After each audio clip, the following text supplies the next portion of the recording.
Shakespeare is taught in many in many universities in Japan. Basically, they teach by close reading. So they just pick up a text and read line by line. So it often takes a year to read a whole play, or more than that.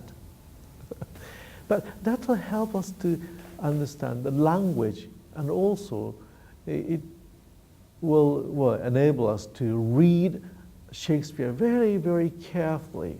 Sometimes we can read better than American or British students because we consult dictionaries and learn the original meanings, or the and read line and word very carefully. We even consult the Oxford English Dictionary and then check the meanings of that time, and so it's very hard work. It's very demanding, but still it is very good to understand Shakespeare's play as a literature. We usually teach Shakespeare in Japanese using the English textbook. So we make comments in Japanese and discuss the play, or discuss even the line, each line in Japanese using an English textbook. That's done. That's a usual Shakespeare class. But in my case, I also do another thing. That's I use Japanese translation in my class because I want to discuss each scene. We discuss the play scene by scene.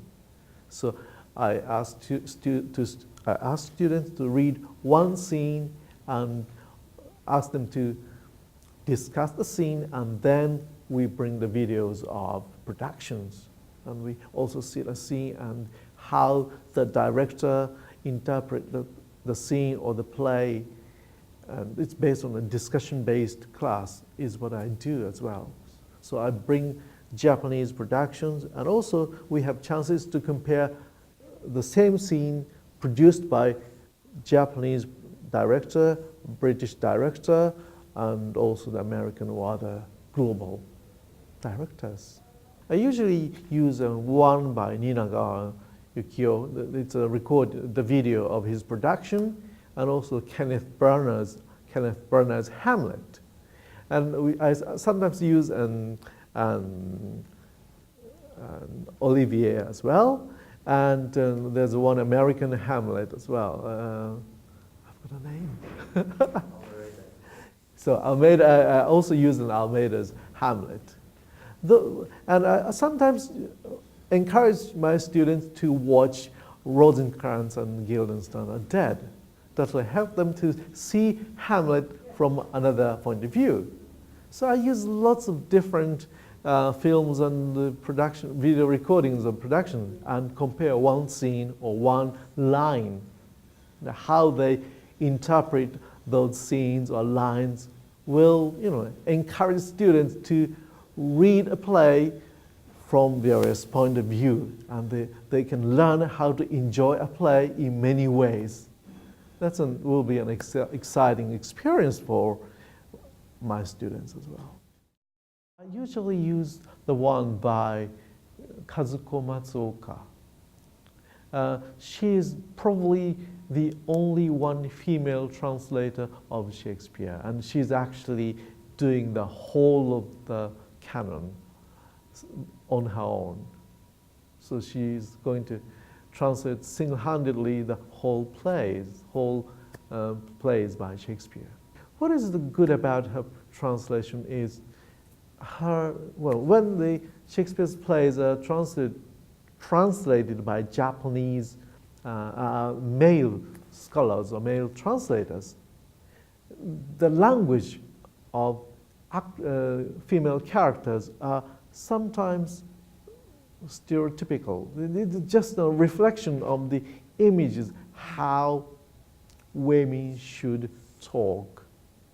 I mean, when in the translation made by the male translators, the female character speaks as men wish to hear, or the images of women their images of women are reflected or projected upon the translation. But what is good about Matsuoka's translation is she thinks how women or girls talk in such situations. So, for example, Juliet is a good example. When men translate Juliet into Japanese, Juliet becomes more like a cute, lovely, and quiet, more translated according to the images of the girl that's shared by men. But when in Matsuoka's translation, Juliet becomes more active, and sometimes Juliet can be more aggressive. That's also true with Desdemona. So in her translation, images of female character has changed. That's great. And as I'm teaching at women's college, her translation works very well with my students.